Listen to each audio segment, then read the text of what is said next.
In a dangerous situation, hesitation can cost you. Knowing the brutal bone-breaking moves that can end a fight in seconds could save your life.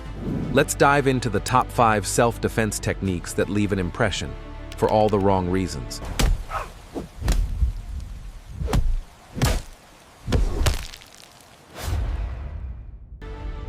These techniques are intended for self-defense purposes only and should never be used outside of a life-threatening situation.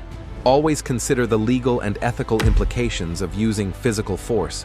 When it comes to defending yourself, it's crucial to understand that a fight isn't about winning or outlasting. It's about stopping the attacker quickly and effectively.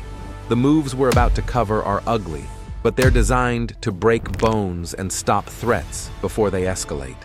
These are the techniques you won't see in traditional self-defense classes, the ones that focus on the most vulnerable areas of the body, ensuring that your attacker won't be coming after you again. These techniques aren't about style, they're about survival, and they work fast when applied correctly. Technique 1. The elbow strike to the face. This technique uses the power of your elbow to target an opponent's face, particularly the nose or jaw. The sheer force of the elbow breaking through bone can knock someone out cold in an instant. It's not just a strike, it's about delivering raw, brutal force to break the nose or dislocate the jaw, leaving your attacker dazed and disoriented.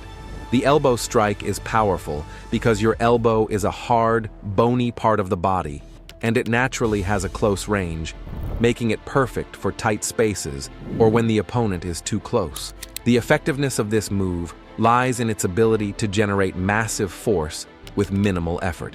Whether you're in a chokehold or pinned against a wall, the elbow is a great weapon to create space and end the fight quickly. Technique 2. The knee to the groin. While this may sound like a simple move, it's one of the most effective ways to incapacitate someone quickly. A solid knee strike to the groin can cause excruciating pain and can render an attacker incapable of continuing the fight. Aiming for the groin is an instinctual self-defense move, and when combined with speed and precision, it can break the will of even the most determined attacker.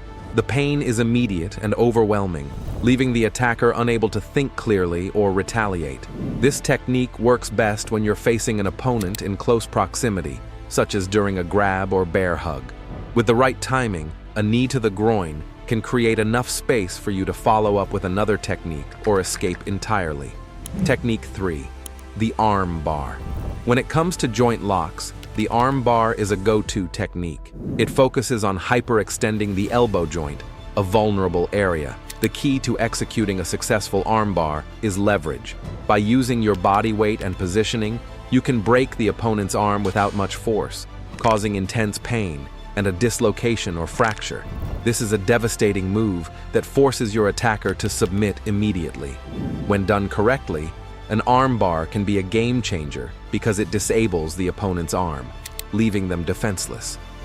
The arm bar is especially useful if you're being grabbed or held, as it forces the opponent to lose their grip or face a serious injury. With the right training, this move can neutralize an attacker in seconds, creating an opening to escape or control the situation further. Technique 4. The low kick to the knee. While not as flashy as some of the other techniques, the low kick to the knee is incredibly effective. It targets the joint in a way that causes instant immobilization. A well-placed kick can either dislocate the knee or damage the ligaments, preventing your attacker from standing or continuing. This move when you aim directly at the side or front of the knee to maximize the damage. The knee is a weak point in the human body, and when damaged, it severely limits mobility. This technique also allows you to maintain balance while executing the strike. By using the natural motion of your leg, you can incapacitate your attacker quickly and leave them unable to pursue you. It's a fast and effective way to stop an attack without getting into prolonged combat. Technique 5. The heel stomp. In a close quarter struggle, one of the quickest and most effective techniques is the heel stomp. By stomping down hard on the attacker's foot or shin, you can cause significant pain and disorientation. This technique also has the added benefit of forcing the attacker to momentarily lose their balance, creating the perfect opportunity to escape or follow up with a more debilitating move. The heel stomp is a great move when you need to act fast, especially if you're being cornered or grabbed from behind. The power of this strike comes from its simplicity and the natural body mechanics of the stomp. Common mistakes are overestimating your ability, focusing on perfect form instead of speed, power, and hesitating. Hesitation can cost you. Practice repeatedly, preferably with a partner, until the moves are automatic. Aim for quick, effective execution, not perfection. Imagine you're walking at night and an attacker grabs you from behind. Instead of freezing, counter with a swift elbow to the nose and a knee to the groin to stop them. These techniques demand speed and immediate action. No thinking, just doing.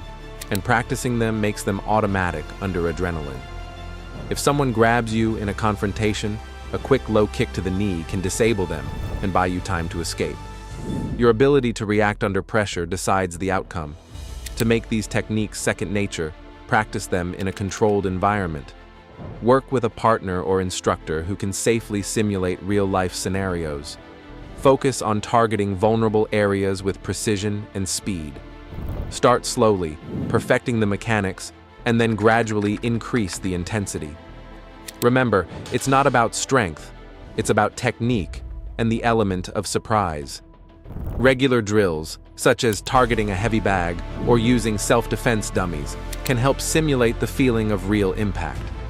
Additionally, incorporate situational drills where you imagine being in high-stress situations. Your goal is to react instinctively, just like you would if you were facing an attacker in real life. While these techniques are brutal, it's important to understand the legal and moral implications of using them. Self-defense should always be proportional to the threat you're facing. Always be aware of local laws regarding self-defense, as using excessive force can lead to legal consequences.